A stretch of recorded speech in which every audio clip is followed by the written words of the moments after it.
Hey everyone, Brian here.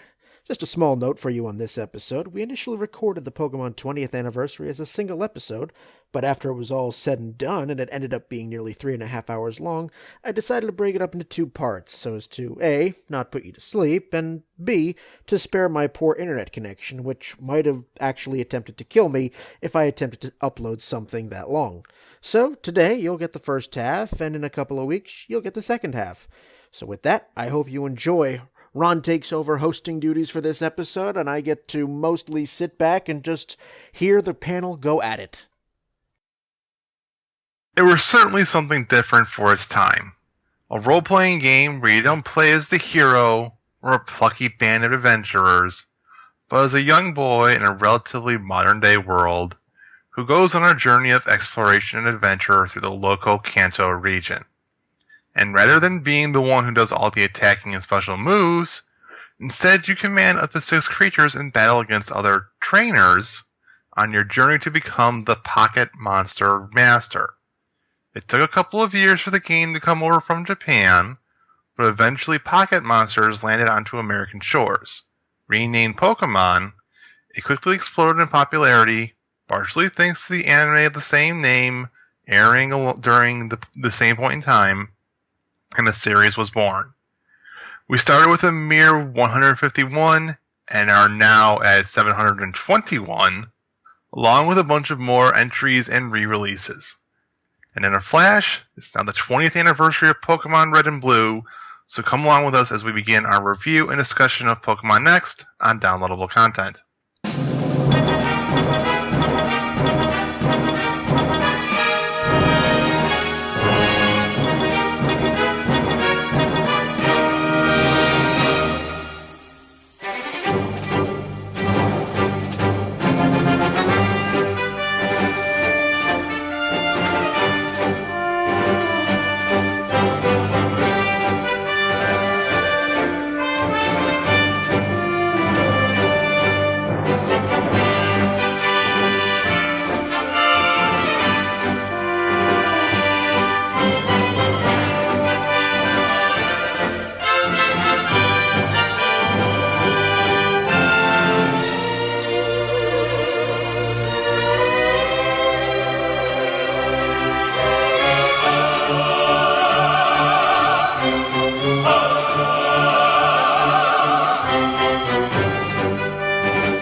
And welcome to Downloadable Content. You just heard the voice of Ron giving the intro.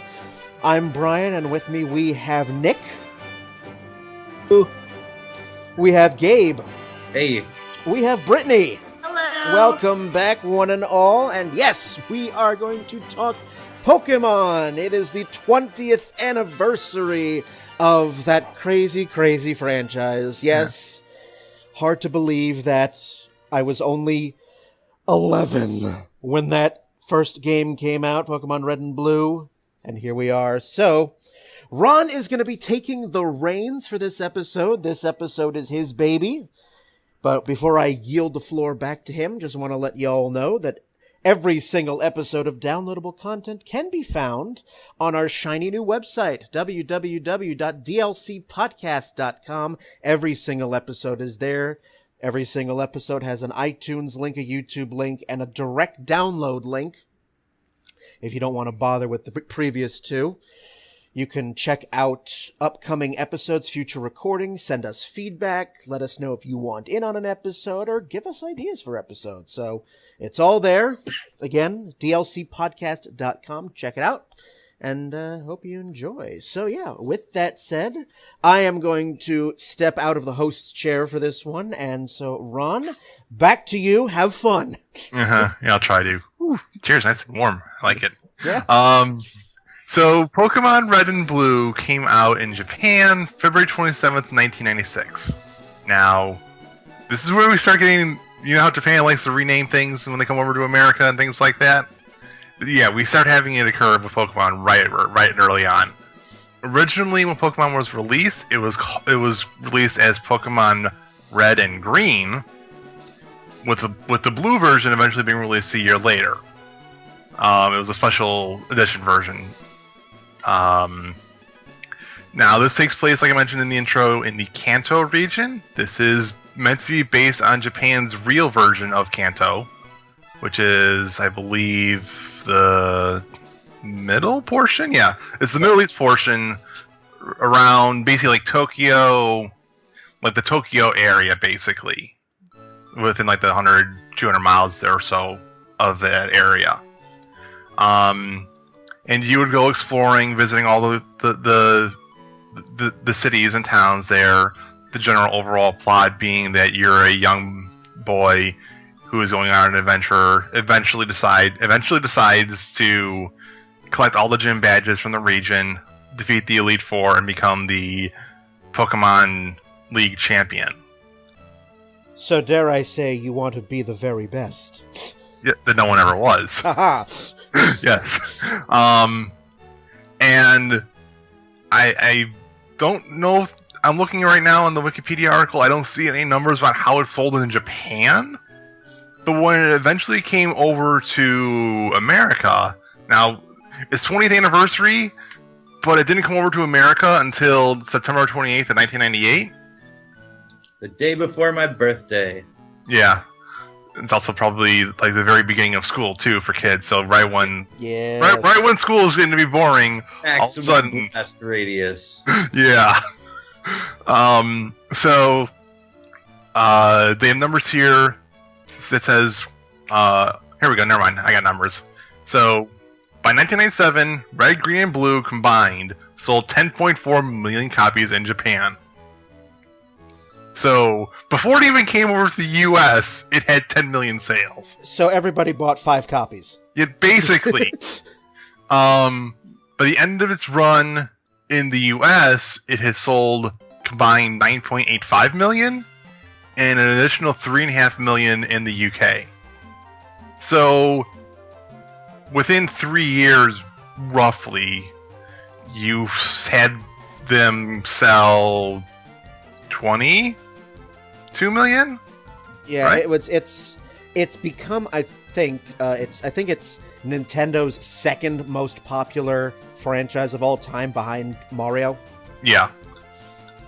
And so they did a pretty good job, I would say. Yeah, a bit, yeah. The Pokemon Blue version, I believe, is actually what we got as Pokemon Yellow.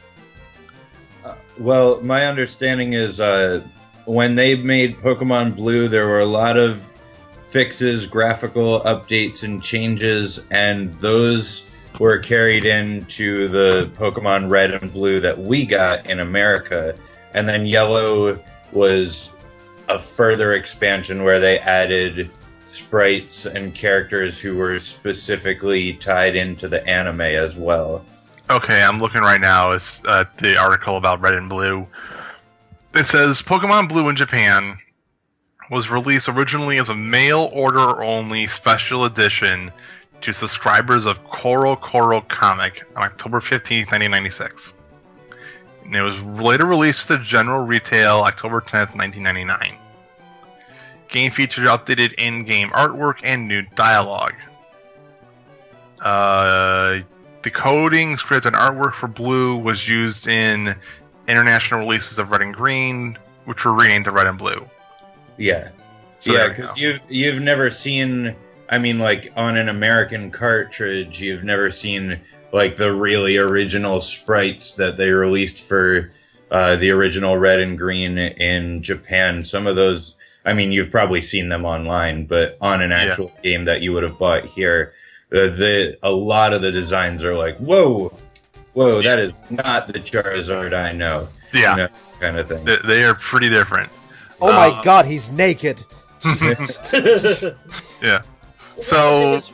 go ahead. I don't know, go ahead. Here Brian was yelling at me for not running people over. Here I am running people over. Yeah, well. But one of the biggest things, a reason for Red and Green being the way that it was designed, it was essentially rushed because at the time Nintendo did not think that this game series would actually even take off. It was for Nintendo a bit of a throwaway at the time. And when it caught on as much as it did, especially 10 million sales alone in Japan, Nintendo basically was like, "Hang on, we're on to something here." Yeah, when your garbage suddenly gets turned into the Mona Lisa, you gotta kind of second think yourself there. The other thing that I mentioned in the show is that there was 151 Pokemon. Originally, in the game, you could only obtain 150. The 151st Pokemon, Mew, is only available through a glitch in the game or by official distribution by Nintendo. I remember that because I remember that they would have like Mew distribution events at like Toys R Us. Yeah, in New York City. Yeah, I remember those. They're always in New York or they're always in LA. There was nothing in between. Well, but then then those Mews would spread because we had that thing called the Game Link cable. Yeah, so we're just passing Mews. We also had the thing called the Game Shark. Yeah. But I mean, you'd like if you wanted to get a legitimate Mew from somebody, they'd be like, "Yeah, well, what are you gonna give me? Because none of your other Pokemon ain't worth shit. You know, what real world money do you has for me? I need it all." We're talking like adolescents, and they're brutal. Well, at least the Japanese version, Mew was given out as the prize for collecting all 150 Pokemon in the main game. If you went to the Game Freak headquarters afterwards, after completing a Pokedex, they would give you Mew. Of course, we did not get that in the American version because the Japanese hate us. Yeah. And also, for those who haven't played or are a bit curious or forget, this is a staple of the Pokemon games. You cannot get all the Pokemon on one cartridge. Right. You have to trade, or in some cases, just buy both copies and have 2 Game Boys to get all 150. Yeah, I remember those days. Yes. Yeah, there's 16 Pokemon or so that you can't get just hands down in either version, plus 4 that you can only get by trading. Yeah, I remember those. So it Graveler evolves in the Golem via trading. Haunter evolves in the Gengar via trading. Kadabra evolves in the Alakazam via trading. And there's one more. Gengar. Did we say Gengar? Machoke to Machamp. Yep. Yeah. There we are. And go ahead. I was gonna say, luckily I had siblings that would help, but the problem was I was the oldest, and I was much younger probably than most of you were when I had the game, and they were never really good. So yeah, there were a lot of like collaborative aspects to the Pokemon game from the get-go that probably worked better in Japan, where there's a lot less, spread out population than it worked in America, and it's only been in the more recent generations that they've fixed that. It still takes place a bit in the newer generations, but it's not as prevalent, just more so due to the advancement of wireless technology and trading over the internet. Yeah. Trying to think of some other noteworthy things about Red and Blue. Starting the game off, you had you could choose between 1 of 3 Pokemon. You chose between Charmander, Bulbasaur, and Squirtle, and whichever one you chose, your rival would be choose the one that you are weak to. So if you chose Bulbasaur, they choose Charmander. You choose Charmander, they choose Squirtle. You choose Squirtle, they choose Bulbasaur. Because they're a dick. Because they're a dick. And pretty much whenever you see them throughout the game, they're bragging about how they're better than you and all that stuff because they're the grandson of Professor Oak, who was the guy that gave you the Pokemon in the first place. But you then proceed to shit all over him, so... Yeah. It's kind of an ingenious little mechanism, though, because it introduces you to the notion of types and weaknesses right off the bat, and it's at a point where those types don't actually matter. The guy's like, yeah, I got the grass Pokemon, your water Pokemon is screwed, but no one knows a grass or water type attack, so it doesn't matter. So it gives you as a player, especially, you know, for all the kids who are getting started in this game right off the bat, the notion that, yeah, you can overcome this challenge, even though it's a totally, like, it's a non-challenge. It's literally one-on-one, you know, or one-to-one in terms of advantage. Even though there's technically a type advantage, there's no strength or weakness because they're both using normal type attacks. And it gives you that setup. It allows you to realize, all right, so some Pokemon are technically stronger, but you can overcome that. And it's a great way of just starting you off right away feeling like, yeah, I'm going to overcome these challenges.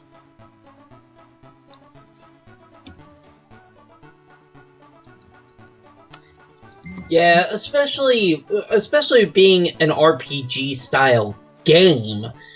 You know, even you could just overcome the challenges with just pure levels. I mean, it was not always the recommended way to go about it, but especially as early in the game, Nintendo took a lot of care in making sure that they gave you very neutral types in the first few areas to just, you know, pretty much be effective against anything you run into, hence the normal type, that allowed you to at least figure out, okay, you know, normal is pretty much a neutral type, loses to, you know, doesn't beat anything, but loses to very few things. And it can at least, it slowly introduces the new typings, poison, electric. It's, you know, it was ingenious of how they continually, slowly fed you the new types, the new attacks. It really was an ingenious system that even if you know, had a type disadvantage, as you guys alluded to, it was lost my thought. It did not punish you for having a type disadvantage.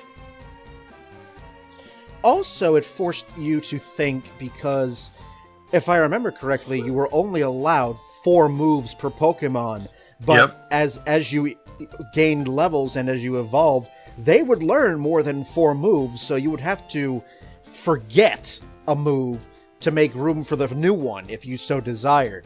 So you were occasionally faced with the decisions of which move do I want to keep, which do I want to get rid of. And usually in the early game, it would be pretty easy. It's like, oh, you're going to learn some really powerful offensive move. Which move do you want to forget? Oh, I'm going to forget Growl. That does nothing. But then later on, as you get more powerful moves, it's like, you know, do I really want to forget Vine Whip? Do I really want to forget? My starting Pokemon was always Bulbasaur. So, and I'm like, oh, Leech Seed is a good move, but what do I want to give up? And it's just... So there was a bit of strategy involved there as well. I mean, you weren't necessarily punished for having a type disadvantage, but it was always good to have the advantage of type and also, you know, what moves you had in your arsenal for each one. The only time you really were punished, I would say, for a type advantage is if you choose Charmander. Oh, for your starting Pokemon. Yeah. Your first, the first area, the first gym is Brock, who is a rock ground Pokemon person.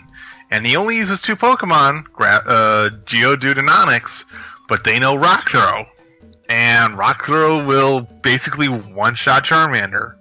And the Pokemon in the area are all normal types or normal flying. So if you go to that trainer, to Brock's gym, and you're just have like a bunch of like level 5, level 6 Pokemon, you're gonna get your butt handed to you. And it is more so due to the fact of how the first gym is because of Rock Ground's specialty, if you want to call it that, is high base defense.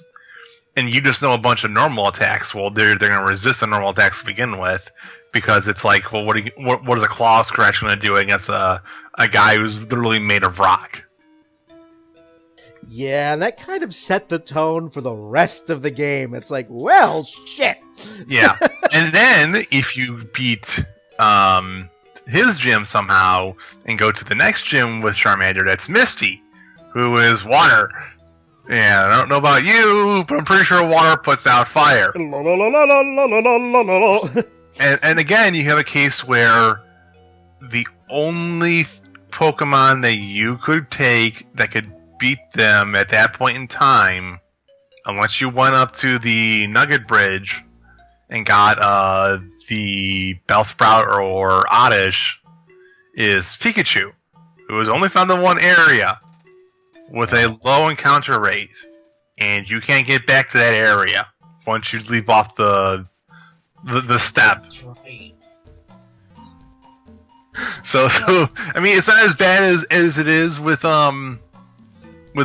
Brock's gym, just because normal Pokemon will be able to damage the water types decently enough, but you're still gonna get your butt handed to you by Starmie, because Starmie knows Psybeam and Bubble Beam, so it basically one-shots both of them. So I remember when I was playing, my starter was always, my very first starter when I first played the game was Squirtle. And I remember playing, but I played through the game so many times with all the different starters. And I remember for the Charmander one, I basically, what I did before Brock's gym, and I kept at first I was kind of stupid and I was like, okay, I'm just going to try this. And it sucked. And I'm like, okay, I'm just going to level him up so much that it's not going to matter. So that's the route I took. I took the whole, we'll get him up to level, I don't remember what level Brock's Pokemon were. Like 11. Yeah. 12, maybe? Yeah, 12, so 12 was his highest.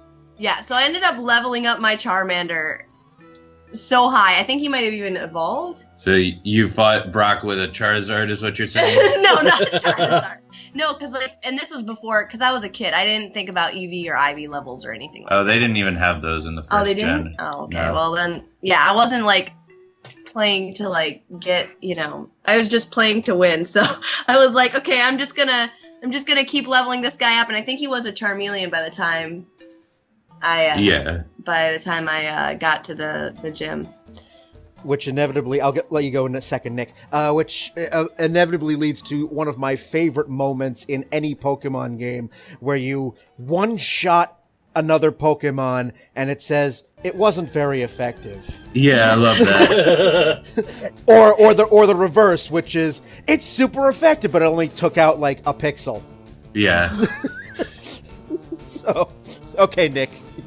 Well, the super effective will only take it 4 HP. It's like, ow! Quit it. Ow! Quit it. But,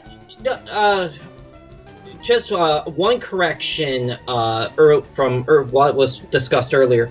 There were IVs and EVs in the first generation of Pokemon, but it was not the system that we know today. It was a much different system back then. I think it was half the values of what it is today. But furthermore, I started with Charmander because I wanted things to light things on fire, and I do remember once I did the same thing. I kind of really leveled up Charmander to I think maybe it was a Charmeleon by the time I took on Brock. But something I did learn that despite all the defense that Geodude and Onix had, they had no special stat, which was key in the first generation, because special was not just your special attack, but your special defense as well. And you could just use Ember all day, and it actually, even though it wasn't very effective, it took out quite a chunk of HP. So, but that's really getting into the technical aspects of Pokemon, but... Alright, no, that's fine. And we keep mentioning the types. I will go through and name all the types for people that forget. Because they've been updated over the course of the years to when more types have been added. Get your pencils ready. We're going to later. Yeah. So you have normal, you have flying, you have grass, you have fire, you have water. You've got bug, you have poison. You have electric, you have ground, you have rock, you have fighting, you have psychic, you have ghost, and you have dragon. Am I forgetting any? That should be it. You had ice, right? Oh, ice, yes. I forgot ice. My mistake. And you have ice. And we covered Ghost, right? Yes, I did mention ghost.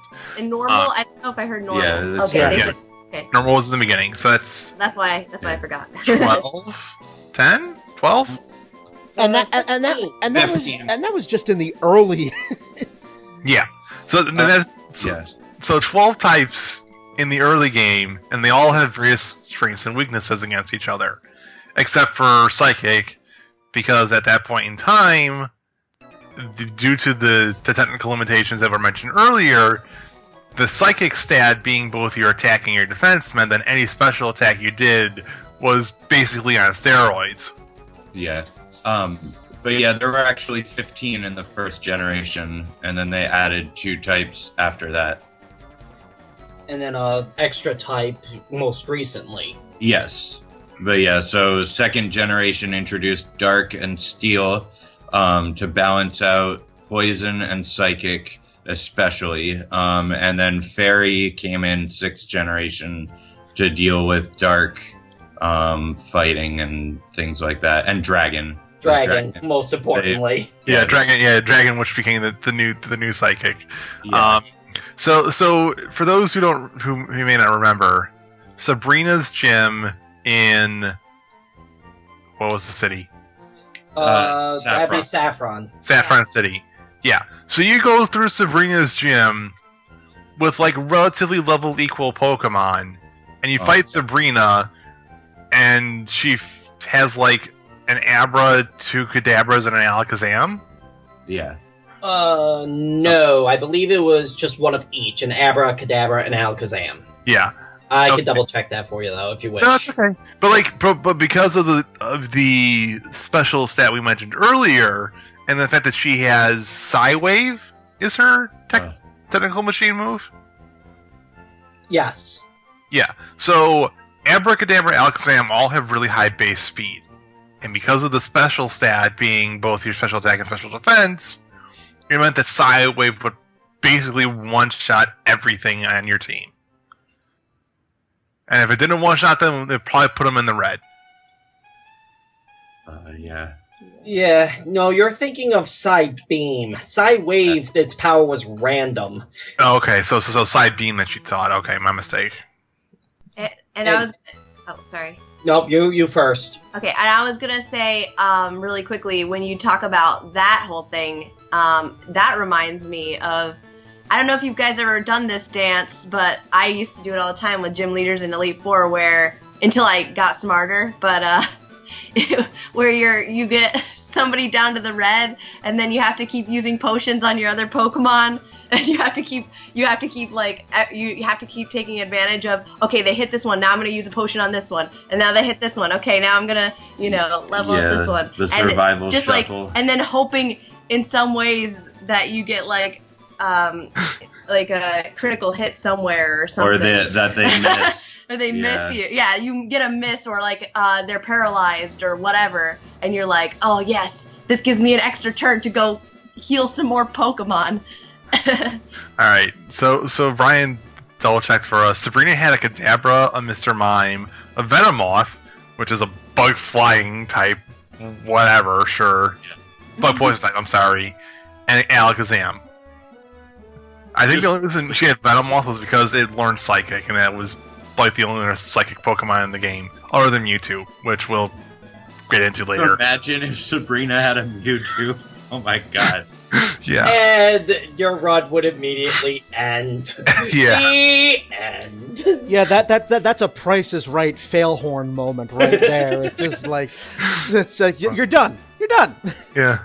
But eventually, you collect all 8 gym badges, you climb through Victory Road, You beat your rival yet again while on Victory Road. You get to the Elite Four, and you get your ass handed to you by the Elite Four. Many times. Yes. Many times. You think you're the shit after you get through all 8 badges. You fought hard. You collected a bunch of Pokemon. You think you're God. And by the way, along the way, you dealt with Team Rocket trying to take over the Kanto region. You know, that's right. You dealt with Team Rocket. You got a bike. You did some fishing, and Lapras. You got a Lapras. You did a whole bunch of things. You beat. Maybe you find one of the legendary birds, and then you get to the Elite Four, and you just get bitch slapped. Just boom. The first one. Apparently, I was the only one that didn't have that problem. Well, fuck you. Okay, the reason why the Elite Four are memorable, there's 2 reasons why. One, you have to fight all 4 at once without getting healing along the way other than what you have in your inventory. So there's already a bit of a endurance test there from managing your attack power, like your PP, and making sure you have the right types and the right moves and what have you. And also that they all use ones that you had not encountered yet. The first one uses ice. The next one's the fighting guy. Fighting. Yeah. The third is fire. Nope. And the fourth is dragon? The third was Ghost. And the fourth, yes, you're right, was dragon. Yeah, Ghost and then dragon, yeah. But and then on top of that, like Brian was talking about earlier, you're always like, yeah, I'll pick the stronger move. Yeah, I'll pick the stronger move. Well, that doesn't do you any good if all your Pokemon only have attacks that you only have 5 PP for, and you get through the one gym or the one elite that you can beat, and you're out of all those strong attacks. It's like, well, I guess I can struggle for a little bit, and then you're done. Yeah, literally struggle. If you run out of PP, you struggle. Your Pokemon does a bit of damage, and they damage themselves a fair bit. Yeah. And then you somehow beat all of them. Lance says to you, normally I'd give you the champion belt right here and there, but you gotta beat someone else. And you go, who? You bring it to the next room. It's goddamn rival. He's got all 6 Pokemon, whereas the Elite Four were using 5. And you still haven't healed yet. And now you have to beat your rival. And he's got a level 56 of whatever enemy type that you have. Yeah, and I was gonna say, how did he even get there in the first place? Because my whole time that I was playing, I was beating him. And he was like, he was eating my dust. And now he's like the champion? You're gonna tell me he's the champion? I don't think so.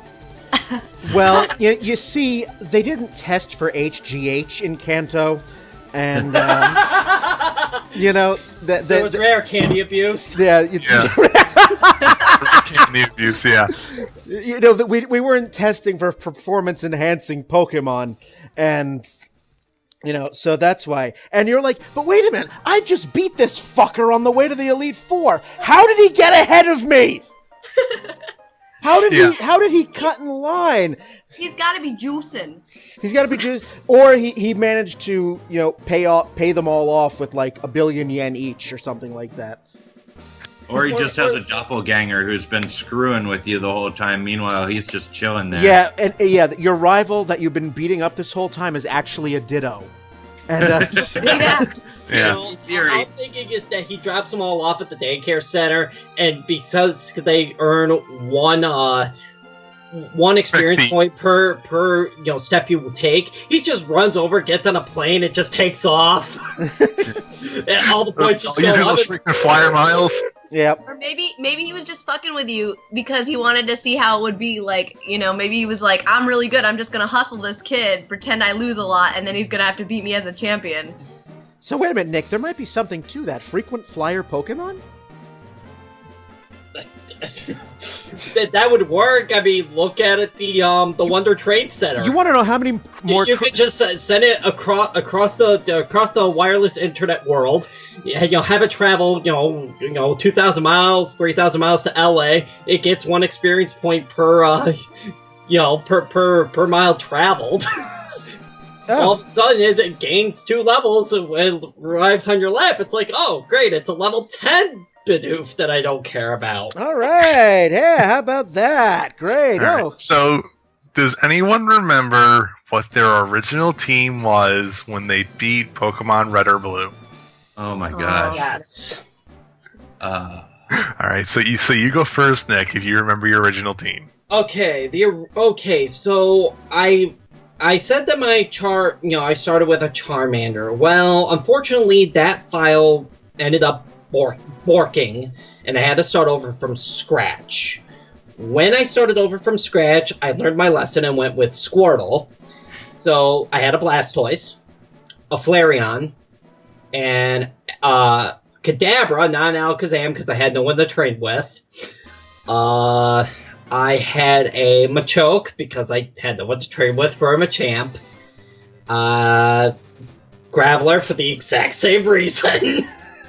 And a Raichu. Alrighty. Does anyone else remember their team or no? I might try to I know I had a Squirtle, a Blastoise. I'm pretty sure I had a Hypno because I love Hypno, and he's one of the psychic Pokemon that kind of gets overlooked from the first generation. He's like the Alakazam you don't have to trade for. Yeah.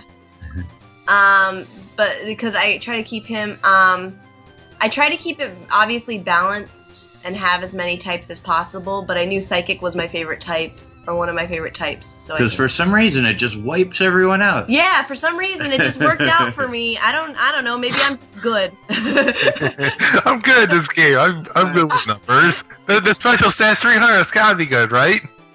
Yeah, and then I think I had a Lapras because I loved Lapras and I got it for free. You say you get it for free, Yeah, correct? you get it for free. And I was so happy about that, and it was so rare. Because, as a kid you're thinking, what's the only one like it? Or it's oh, I got it for free, that must mean something. And then everyone has one, but... Yeah. And then I think those are the only three I remember.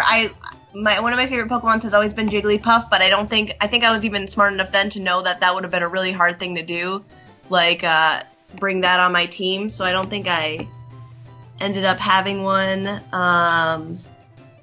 That's all I can remember. I'm thinking I probably had a fire type, because I tried to get all of the, the grass, the water, the fire, and then, psychic, ghost, and something else.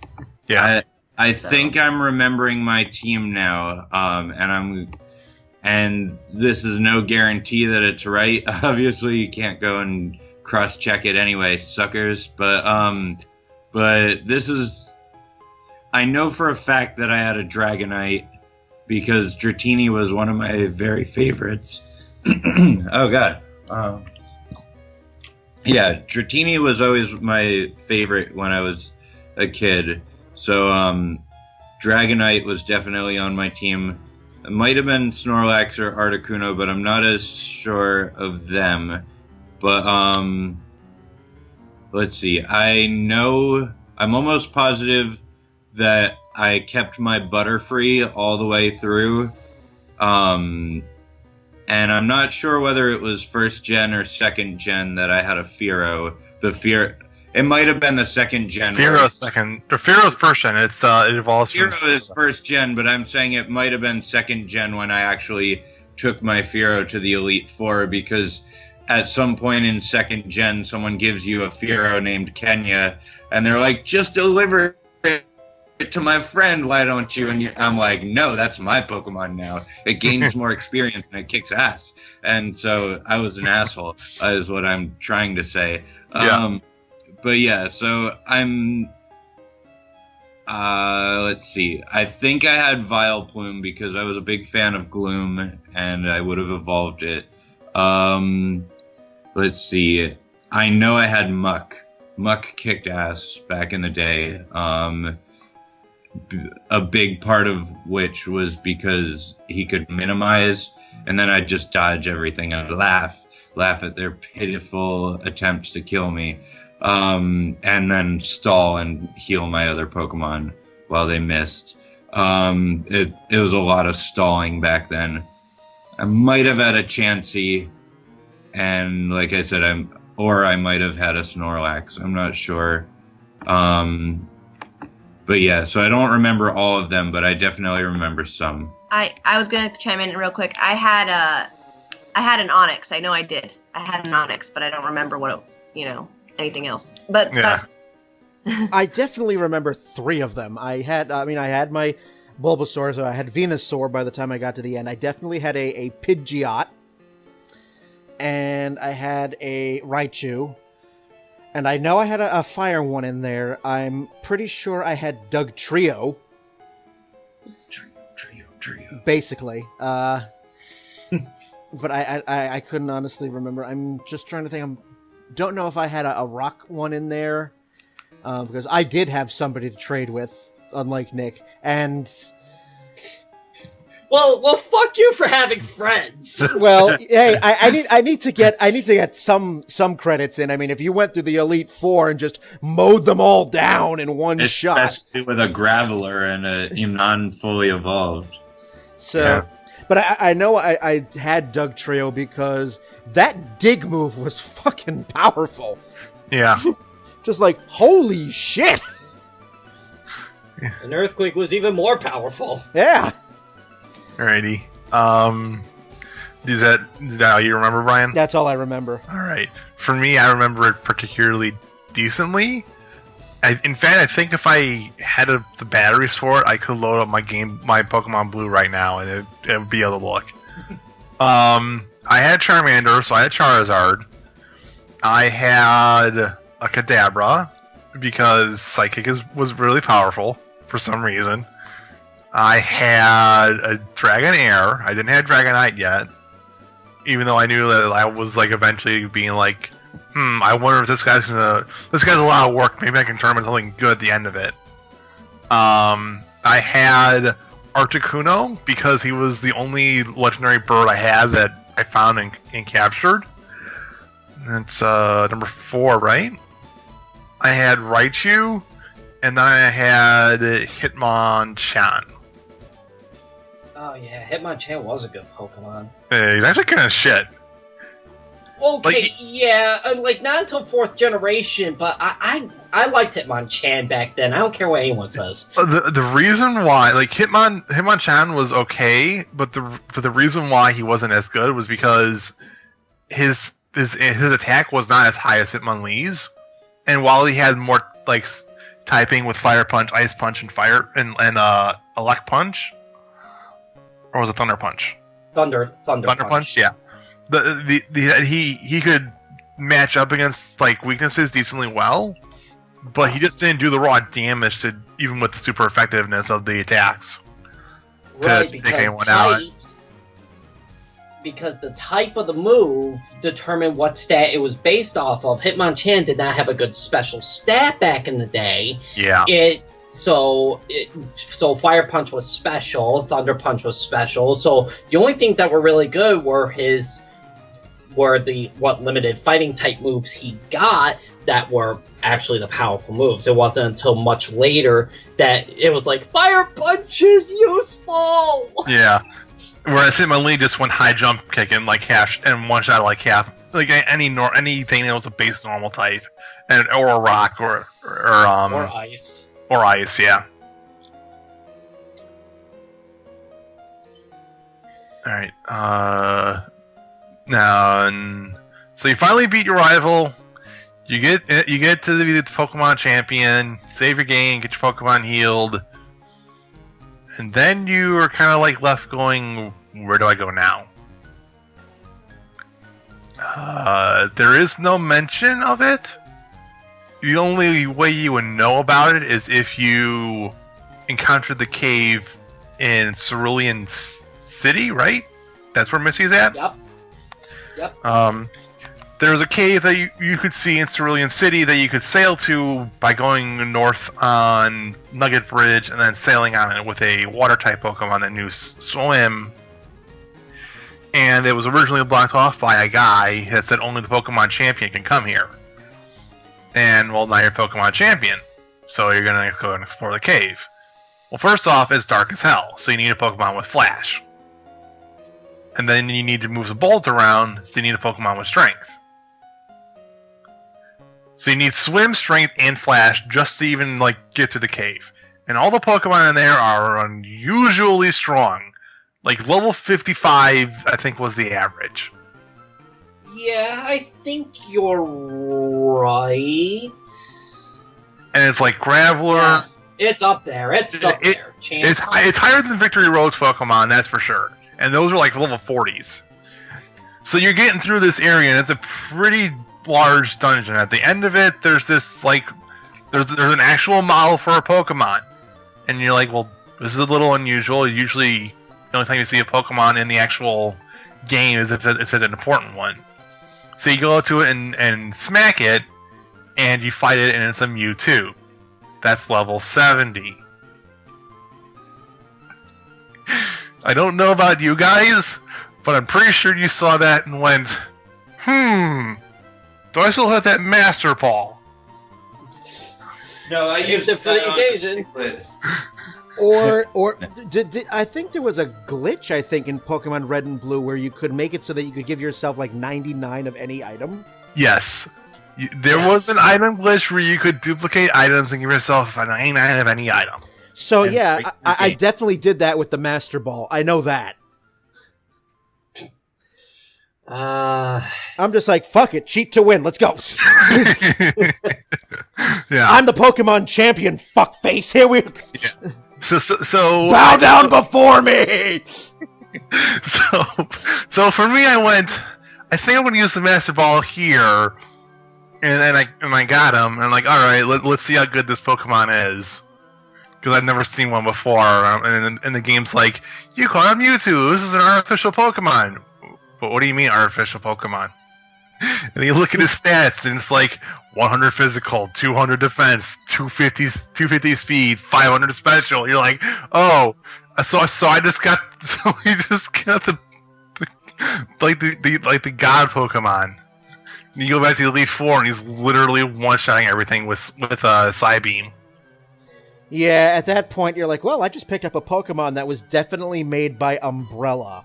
Let's see what this does. Yeah, I'm looking at it now. Mewtwo had 106 HP, 110 attack, 90 defense, 154 special, 130 speed. Keep in mind, 80 is average. So, everything is basically absurd high level. Yeah, but to me, it always, it got really boring after, because you win the game, and you get this incredibly powerful Pokemon, and then you're just going to use it to either beat the Elite Four again, or just, fight all your friends, if you have them, if you had them. Yeah. And fight all your friends. And, no, I'm talking from experience, because all I had were my siblings. I mean, I had a couple people on the bus that would play with me every now and then, but... I mean, you use that, you get bragging rights for a little bit, but then you realize everyone gets a Mewtwo eventually. And so it's just like, yeah, I got this really powerful Pokemon, and until the next game comes out, it's not really doing anything. The balance is shot. It's totally broken once you get Mewtwo. Or you're the jackass that had two cartridges and so could import a Mewtwo over to the other cartridge, then would reset, beat the game again, get another Mewtwo, do this 4 more times, and then has a party of 6 Mewtwo's. And then at that point, you've reached the Mewtwo event horizon. The whole system overbalances, everything collapses, and you're right back at the beginning. Yeah, I would never take that much of a risk. Well, both the time and the risk. Because, I mean, one of my biggest issues with the first-gen Pokemon games, was how many glitches they had. And if you stepped out of line, that game's like, all right, I'm gonna race myself and see what happens, because I don't like what you're doing to me right now. I'm just gonna crash and erase your file. Yeah. Is there anything else anyone wants to mention about Red and Blue or Generation? I was gonna mention, we just touched upon this, but in addition to you going out and catching all the Pokemon and trying to be, the best that no one ever was. You still had you had the entire Team Rocket subplot.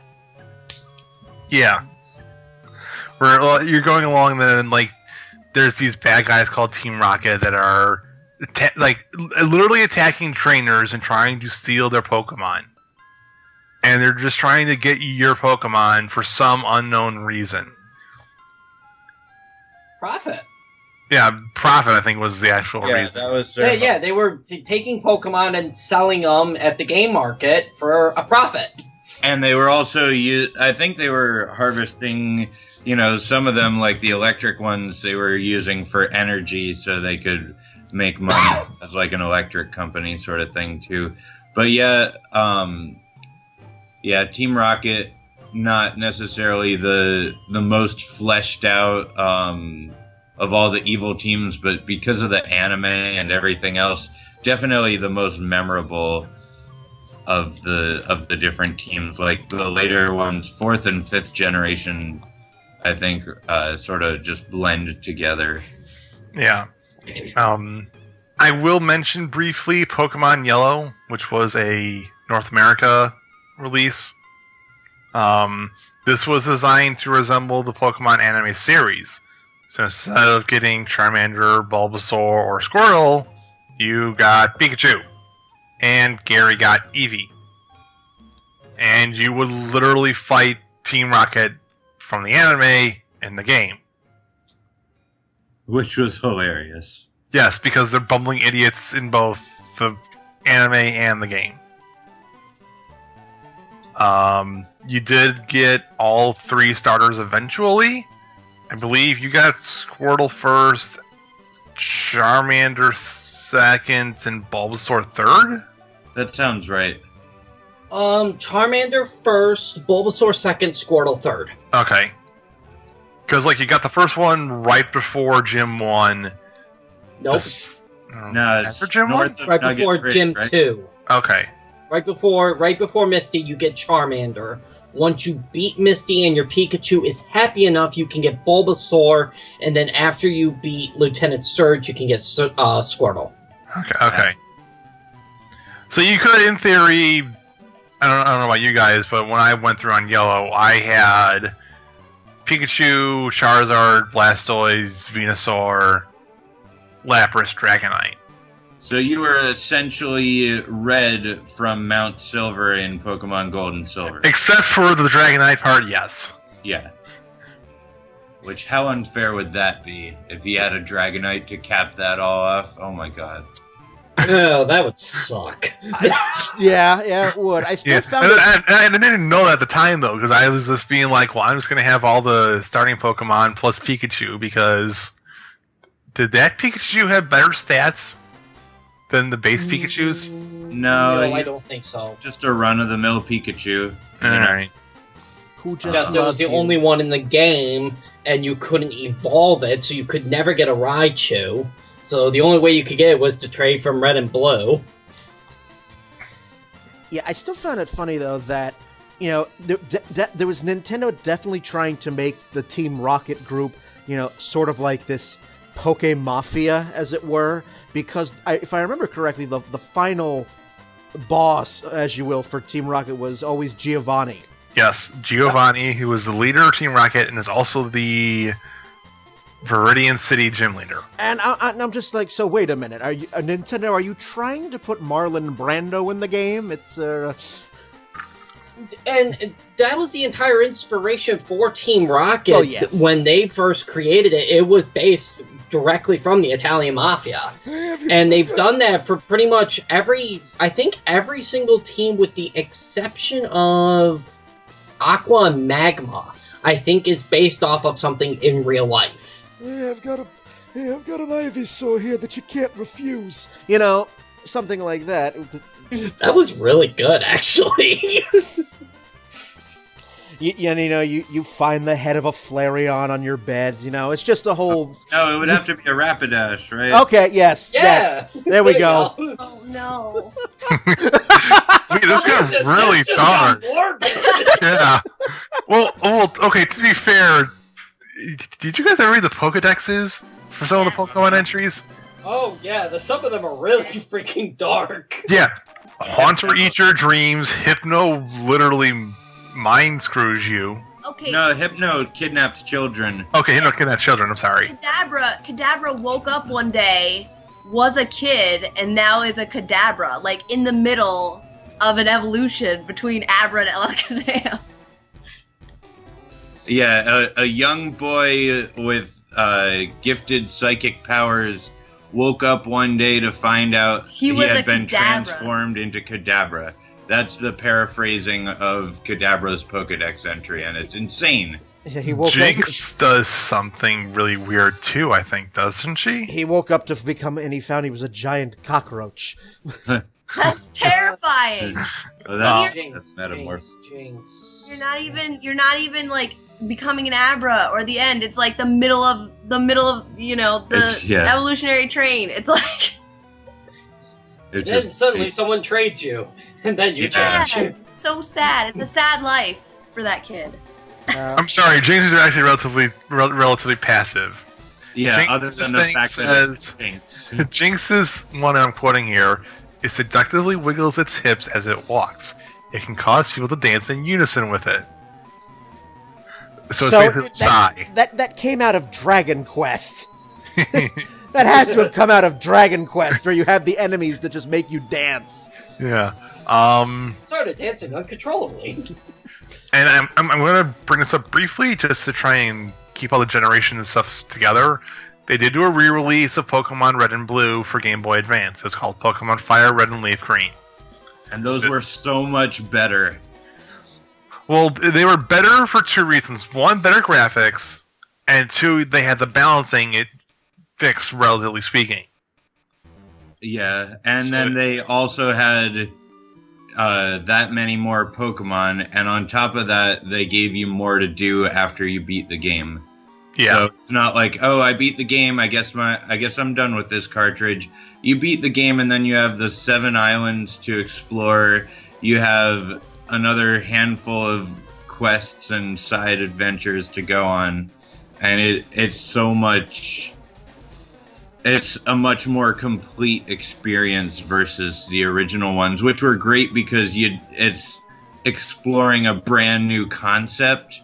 You know, none of them will beat that novelty of the original ones, but all the other ones beat them in every other regard, I think. Yeah.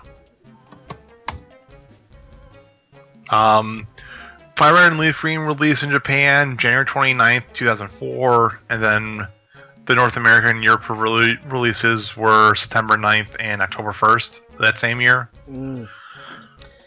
Although, Gabe, to further your point, I think the first one that had a real, substantial post game, I think, was Yellow. You can thank Iwata for that. No. No, it's Gold and Silver. Was it Gold and Silver? I thought it was Yellow. Gold and Silver. Gold and Silver. Yeah, Gold but you're right that Silver. you can thank Iwata for it, for sure. Yeah. He changed the condensing of the files or whatever. He optimized it so that they could fit the whole Kanto region back in, where otherwise they were going to be like, oh, this is just like the first one, except in a new area with different Pokemon and stuff. And he's like, no. This is right next door. Why don't you go here too? It's tremendous. And guess what? 8 more gym battles for you to fight with. All new Pokemon and more challenges because... And remember that asshole who used to be the champion? Now he's the very strongest gym leader. Yeah. And speaking of Gold and Silver, that's where we're going to go to next. Pokemon Gold and Silver came out in Japan November 21st, 1999 for the Game Boy Color. Came out in North America October 15th of 2000. So again, about a year later, we expanded from 151 Pokemon to 251, and this takes place in a new region. Instead of it being Kanto, this is now the Johto region. Similar plot overall, generally speaking.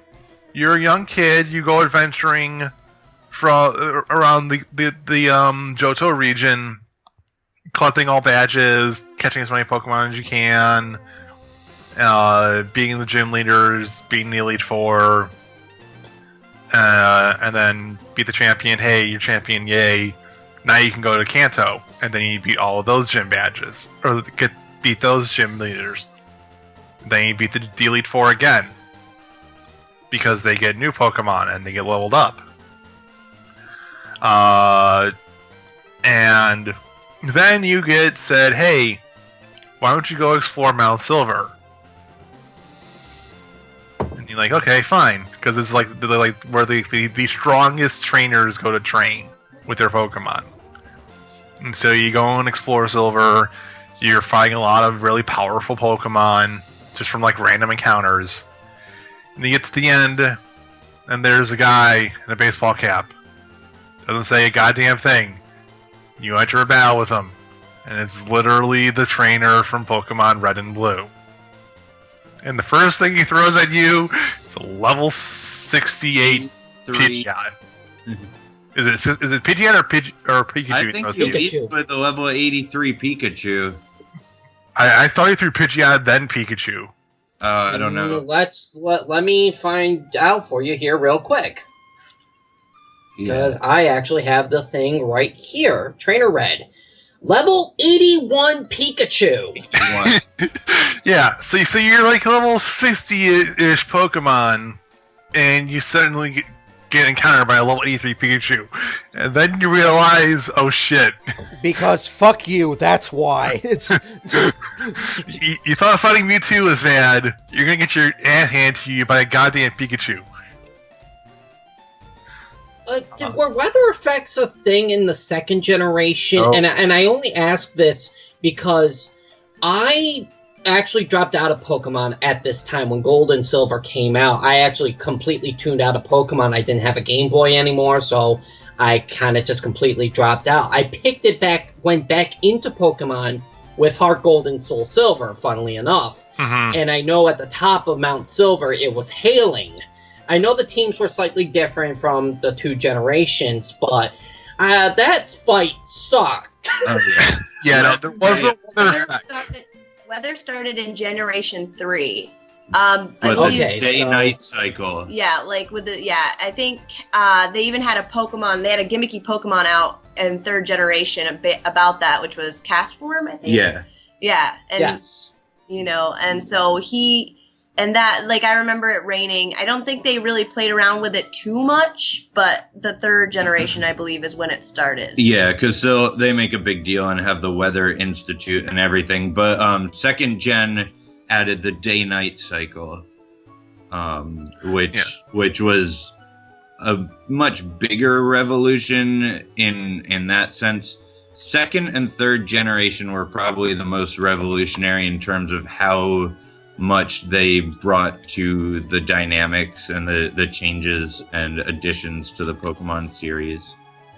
And then we also can't forget that berries were an addition to Pokemon Silver and Gold, I'm pretty sure. Yeah, they had berries and apricots, didn't they? Something, or maybe apricot. It was berries in Gold and Silver. Apricots were a later thing. That was but the general idea of them was the same. It's a growable, one-use thing that can give you a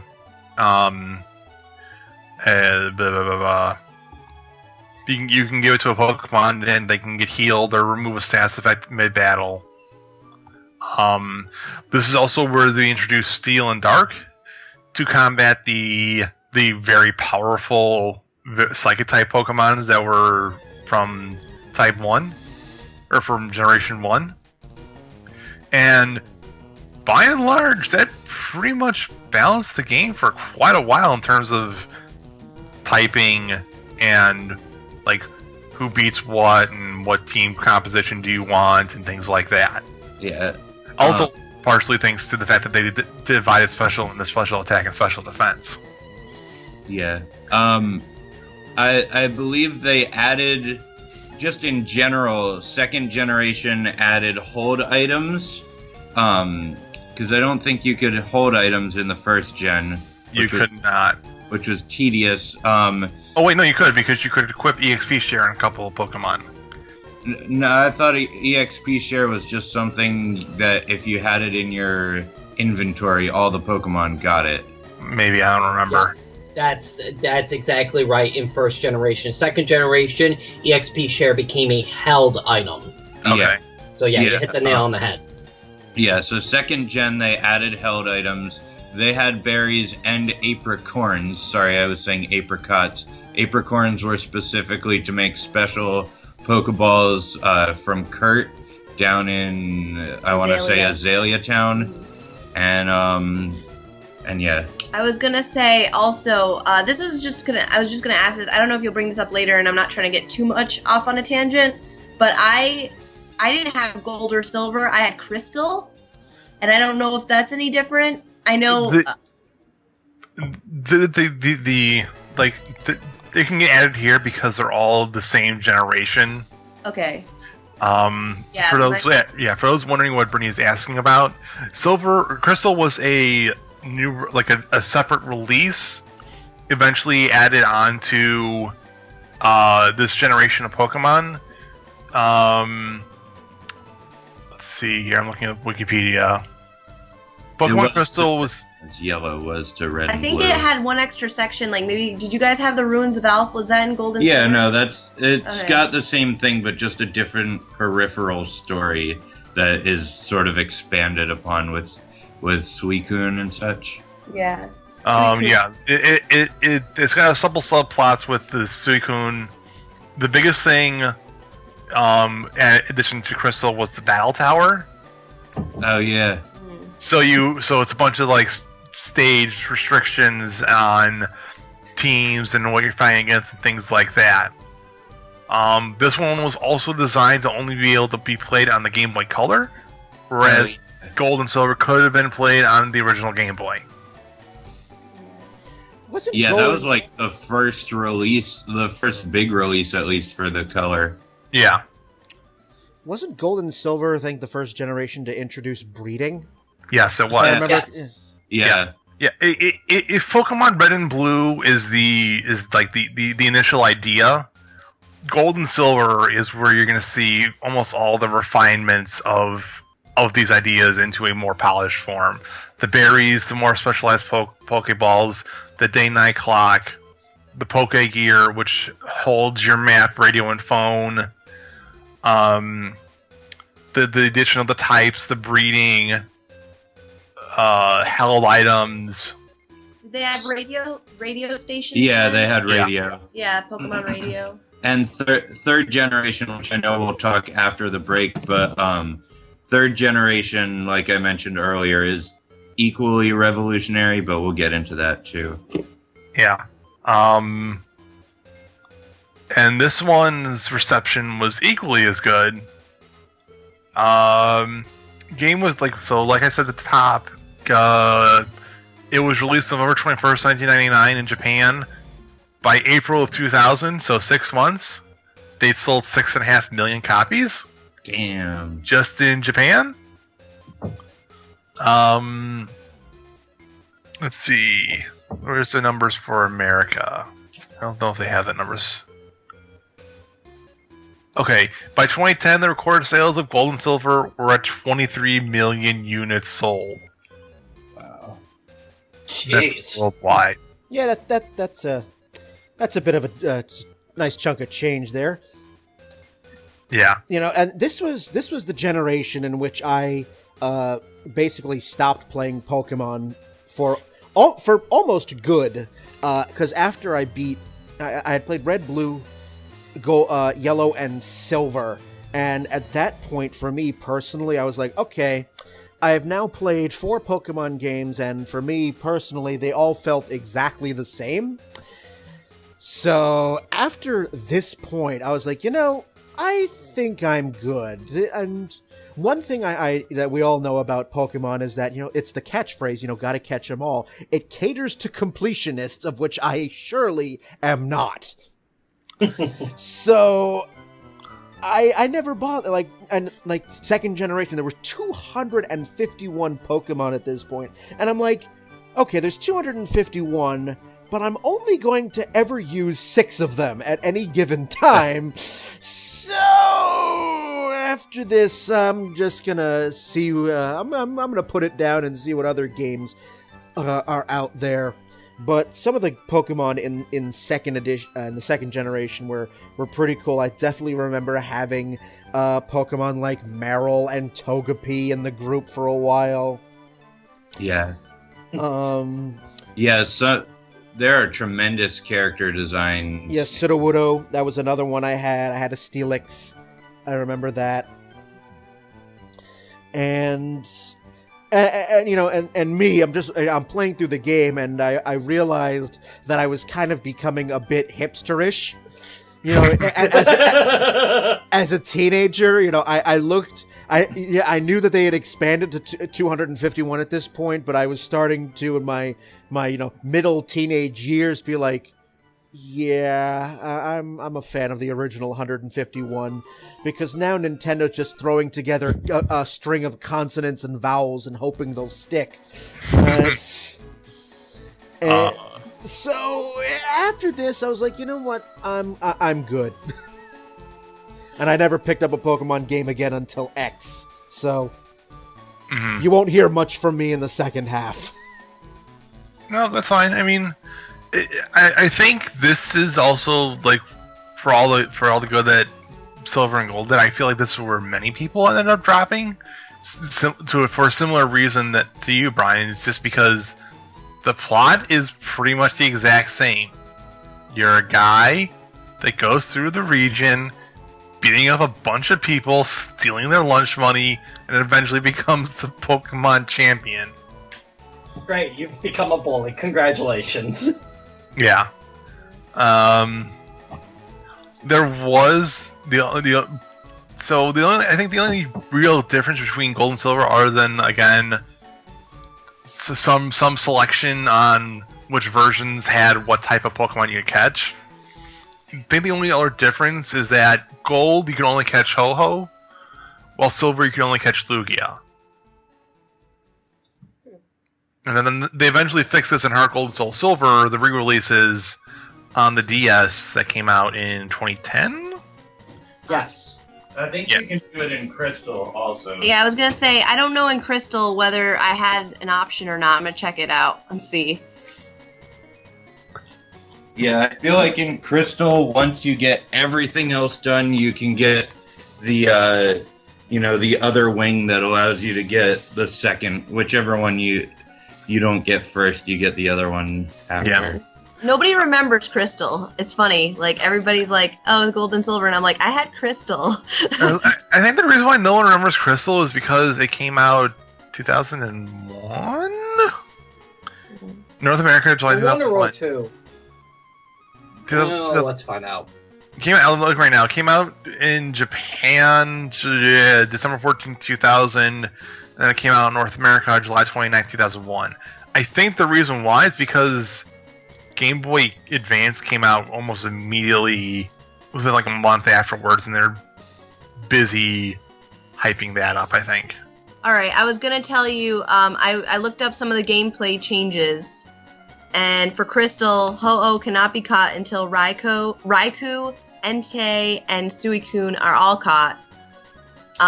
Changes were made to the Ruins of Valve, so this is what I remember. There was a new subplot, including if you complete enough puzzles, there's a secret message left behind. Something about I'm trying to find it, but yeah. Yeah. So Brian did double check this for us. The US release of Game Boy Advance was June 11th, 2001. So the Game Boy Advance is already out when Crystal came out in North America. that might be why people kind of forgot about it, because they were busy playing on their newfangled 16-bit Game Boy Advance. Yet they still hadn't figured out how to backlight a handheld console yet. Yeah. They were close though, because the SP came out right afterward. Not too long afterward, but yet that's still one of the things I make fun of Nintendo about. It's like, hey, Sega figured it out 10 years before you did. What took so long? But anyway, I digress. The Game Gear also did take 8 batteries. 6. Okay. Well, on my timeline, it was different because I didn't get a Game Boy Advance when it first came out. I believe I got that a little later. And then my timeline was always later because we had 3 siblings. There was 3 kids in the house, and they had every Christmas it would be like we'd get something. So I think I ended up with Crystal, but not many. Yeah, again, I talked to people. They're like, oh yeah, gold and silver. And I'm like, yeah, I had crystal. And they're like, what's crystal? Yeah. All right. Does anyone else want to mention anything about Generation 2 before we cut the break here? Let's see. I just want to say, I totally understand that some people were just like, yeah, I'm done with Pokemon after first generation. And then second generation being very much just a much, much better version of first generation, with extra characters and extra Pokemon.